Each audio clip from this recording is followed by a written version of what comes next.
Awesome. Nashville's urban promise is a little bit unique because here we serve the refugee and immigrant communities. And so all of our students come from different nationalities. And for Cool. me, it's really kind of interesting getting to have a foot in both worlds because, I have students that are from Honduras or from Venezuela, El Salvador, and I get to, know the stories of a lot of our kids in Latin America and now some who are here and their roots are in Latin America. And for me, it's one continuous story. It's one continuous way of serving our community. And it's beautiful to see the kids here serving other kids from other nations, all in our city.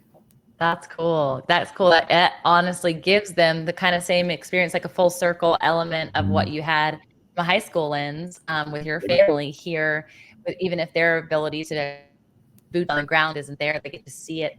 And I'm just prayerful of the growth of this because it sounds like it's already done a lot of traction. 35 years for any ministry is amazing. But when we met, you were still boots on the ground making waves here in Virginia Beach. And so talk to us about like your connection desire. I mean, we have so many churches, so many ministries represented here. What is it that like really would help what it is that you're doing and get to the message, like really to create even more of a movement inside of our cities here in America or beyond? Yeah. So when we met in Virginia Beach, my biggest connection was just personal. My parents and my sister live really close there. And it was really cool. We went for, there was a concert series and we had set up a promotional booth just to talk about our mission and our vision of what we do through Urban Promise. My parents and sister volunteered to run the booth with me, which was really special. But really, I think what we see is that, we have a big vision to see these communities throughout Latin America to thrive. And we believe that big vision requires a big movement of people to come behind it. People who believe in what we're doing, who believe in our work, who have a heart for that. And so we look for churches, individuals, businesses who believe in that same vision and want to see us be able to achieve it. And, a lot of that comes through financial backing, but more than that, I think a heart connection to just see and know the people that we work with. We have groups that come down and visit our ministry in Honduras. We have groups that come here to Nashville and see what we're doing. And I think it's when we have that heart connection that our heart starts to beat for something beyond us. And we want to see it continue to thrive no matter what. And so obviously, a big hurdle for any nonprofit is financial, is to be able to live things out. A lot of our work is just investing in leaders and growing them and developing them, helping them be able to live out their vision. And they need a way to survive economically as well. So being able to pay our staff. But also, there's been so many cool connections that have just come from others visiting our site and realizing that they have a passion to help develop a new program for sustaining, creating a small business plan with some of our staff to help them see, hey, I can create a little bit more sustainability and serve my community through this means. We had a group, very simple example. We had a group that came down that loved golf and brought golf clubs to our campus in Honduras. And as simple of a thing as it was, we did a golf clinic day of teaching these kids at this one particular camp that was from a village outside of the main city called La Pintada. These kids are probably in the lowest economic class in that area. They're from Mayan Chorti descendants. And kids from La Pintada had never touched a golf club. And all our staff, after they saw them, hitting the golf club, just swinging throughout the day, these business leaders came in and taught them for the day and left the golf clubs behind.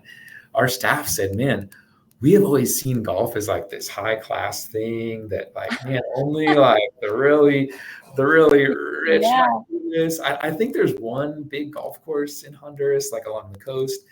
But imagine our kids from La Pintada getting to touch a golf ball and golf club and say that they know how to actually play golf now. So Oh, that's even just amazing. restoring some dignity in small ways like Mm, that, for me, are mhm. beautiful moments to lift up the kids and the youth that we work with. So we're That's always on the such a lookout. good story, such a visual. Yeah, that's so good. And I do think as you were talking about like just getting connected to the heart and understanding that, and you guys can go to their site. You guys obviously know when you're listening, all the links are below to be able to do so. But to be able to go and just like witness and see some of the pictures and to put your heart in that space, there might be so many different facets of this conversation that Kris and I had that kind of pique your interest, whether it's the educational side, whether it's the entrepreneurial side, whether it's the development side, whether it's for the children, it's for the leaders, like, or the explanation of actually like expanding other people into different cities and territories. There's so much here. There's so much rich opportunity for people to get invested. And I don't often do like a request of investment or anything. I've never actually done that on my show, but really feel the call that if you guys feel led to give, like this is a season of generosity that our communities are in need, and it's both here and it's abroad. And for us to be able to sow good seed into organizations like this that we can trust, we're willing to sow seed into getting and our lattes or our clothes and the things that we actually don't even need at all. And so this is a need. This is a dire need. If you're thinking about a child living in a hut on the side of a stream that's going to get flooded, and like every time that I get to go abroad and I get to do missions work anywhere, it blows my mind.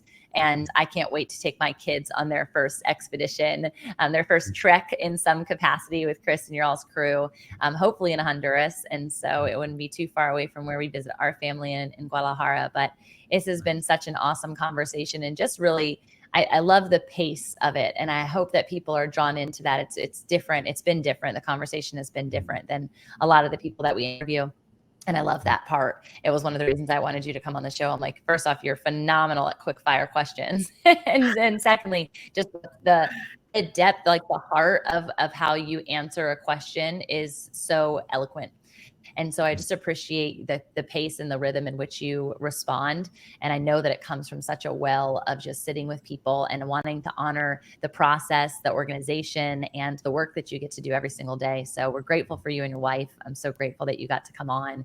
Is there any like final things that you're like, I was really hoping I was going to talk about X, Y, and Z, but our conversation went this ABC? Oh, oh man, I didn't know what we were going to talk about, so I didn't have anything in mind. But I just Even want to better, say thank even you. better. Yeah, I just want to say thank you, Tamara. It was really awesome. You asked great questions. I remember that in Virginia Beach, and so just thank you for giving us the opportunity to share a little bit about our vision and what we hope for.